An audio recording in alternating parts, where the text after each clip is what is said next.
আছেন আমাদের মননে, জীবনের সকল অনুভূতিকে ভাষা দিয়েছেন যিনি, সেই কবিগুরুর জন্মজয়ন্তীর শুভক্ষণে শ্রদ্ধাঞ্জলি মুর্শিদাবাদ জেলা তথ্য ও সংস্কৃতি দপ্তরের। কবির গানে তাকে স্মরণ। সাংস্কৃতিক অনুষ্ঠানের মধ্যে দিয়ে কবি প্রণাম ৮ থেকে ৮০। বহরমপুরে রবীন্দ্র সদনে আয়োজিত বিশেষ অনুষ্ঠানে অংশ নিলেন বহু শিল্পী। নাচে গানে বিশ্বকবি রবীন্দ্রনাথ ঠাকুরের জন্মজয়ন্তী উদযাপিত হল ২৫শে বৈশাখ।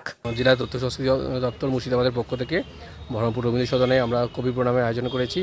আমাদের সারাদিনব্যাপী প্রায় ১৫০টির ওপর সাংস্কৃতিক সংস্থা জেলার সারা জেলা জুড়ে বিভিন্ন প্রান্ত থেকে যারা এসছেন তারা আজকে অংশগ্রহণ করবেন।